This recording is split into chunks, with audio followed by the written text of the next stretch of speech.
गुजरात के कच्छ में 6 ड्रोन मार गिराए गए हैं, ये जानकारी भी है।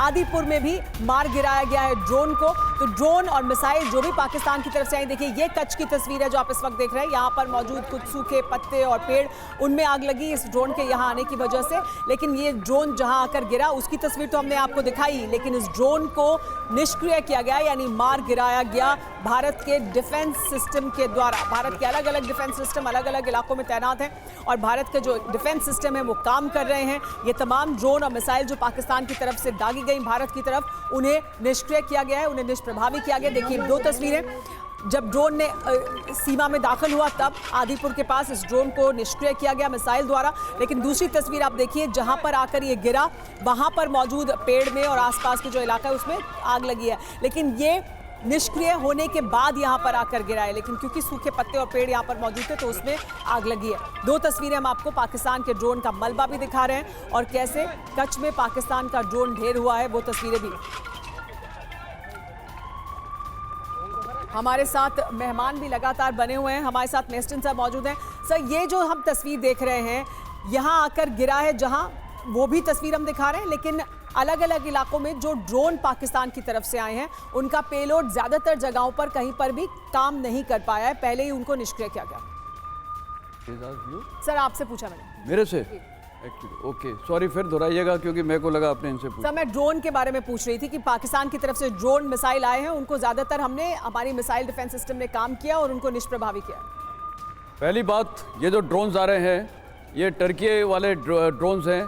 थोड़े दिन पहले इनकी एक तो कराची में एयरक्राफ्ट लैंड हुआ था, एक शिप भी आई थी, और उसके बाद ये जो चकलाला एयरबेस है, जो नूर खान एयरबेस है, यहाँ पर भी लैंड किया था। ये ड्रोन सारे टर्की दे रहा है और इसमें कोई शक नहीं है कि टर्की का पूरा इरादा है पाकिस्तान को सपोर्ट करने का, इसीलिए ये रोज़ भारी मात्रा में ड्रोन्स का इस्तेमाल किया जा रहा है। अब ये जो ड्रोन्स हैं, ये सर्वेलेंस ड्रोन्स को तो हमने परसों काफ़ी इंटरसेप्ट किया था। अब इस टाइम इन्होंने वॉरहेड ड्रोन्स, मतलब प्रॉपर ड्रोन्स हैं जो जैसे आपके दृश्य में भी दिखाया है, उसमें पूरा एम्यूनिशन, ये बारूद भरा हुआ है, जैसे एक में दिखाया था 10 kg का है। तो ये अभी मल्टी फ्रंट में ये टारगेटिंग कर रहे हैं। और काय के लिए कर रहे हैं? रिहायशी इलाकों में, मंदिरों में। तो इनका बेसिक इलाका है कि ये भारत में दहशतगर्दी करने की। लेकिन जो हमारा integrated air command control system है वो इतना बढ़िया है कि सारे इनके ड्रोन्स को और मिसाइल्स को हम इंटरसेप्ट कर रहे हैं। एक जो फतेह 1 मिसाइल को भी हमने इंटरसेप्ट किया है। तो कहने का मतलब है पाकिस्तान अपने इरादों में नाकाम है, लेकिन साथ ही जो भारतीय सेना ने अटैक किया है इनके एयर बेसिस पे, वो बहुत ही बढ़िया है, बहुत सॉलिड धमाके हुए हैं।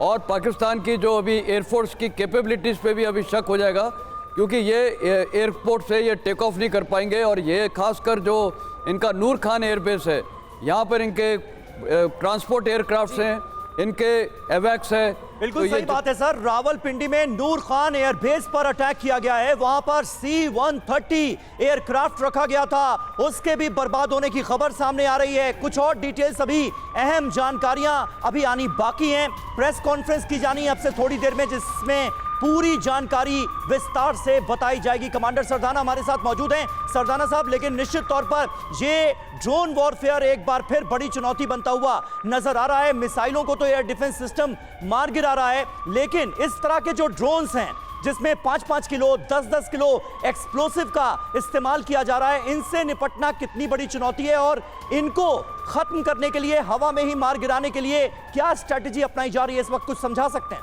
देखिए, ये जो ड्रोन है तुर्की के, और ड्रोन टेक्नोलॉजी थोड़ा समझ लेते हैं और भारत की क्या स्ट्रेंथ है इसमें। जी, पाकिस्तान को इंपोर्ट करने पड़ रहे हैं ड्रोन, लेकिन जो भारत है, भारत अपने बेंगलुरु में निर्मित ड्रोन्स को इस्तेमाल कर रहा है। हमने किसी से मांग के ड्रोन नहीं किए। इसका कहने का मतलब यह है कि भारत सक्षम है इस टेक्नोलॉजी में। तो इन ड्रोन्स को मार गिराने के, दुश्मन के ड्रोन्स को मार गिराने के 2 तरीके हैं। एक है पैसिव और एक है एक्टिव। पैसिव तरीका यह है कि आप उसको डिसेबल कर सकते हैं हवा में ही, और दूसरा है जब वो गिर जाए या उसको आप एक्सप्लोजिव वाले को मार गिरा सकते हैं, या जैम कर दें या मार गिराए, या उसको जैसे कि उसकी जान ले ली जाए उसका दिल बंद कर दिया है आपने, तो इसको इलेक्ट्रॉनिकली जैम भी किया जा सकता है, क्योंकि ये सारी तकनीकी, और उसको मार भी गिराया जा सकता है। तो हमें ड्रोन से इतनी घबराने की आवश्यकता नहीं है, क्योंकि हम खुद सक्षम है इस टेक्नोलॉजी में, और इसीलिए ना हमें इंपोर्ट करना पड़ेगा। और आप देख रहे होंगे कि जो पाकिस्तान में भारत के ड्रोन के अटैक्स हो रहे हैं वो कितने कामयाब हो रहे हैं। इसलिए टेक्नोलॉजिकली हम और जाहिर सी बात है, ये तो हम लगातार बता भी रहे हैं कि घबराने की ज़रूरत नहीं है, क्योंकि वो तमाम जो ड्रोन भेजे गए, जो मिसाइल दागी गई, उनको निष्क्रिय किया गया है। अलग अलग तरीके से जो प्रेस कॉन्फ्रेंस कल भी की गई थी विदेश मंत्रालय द्वारा, रक्षा मंत्रालय द्वारा, उसमें बताया गया था कि हमने काइनेटिक, नॉन काइनेटिक सभी तरह की फोर्सेस का इस्तेमाल करते हुए इनको निष्प्रभावी किया है।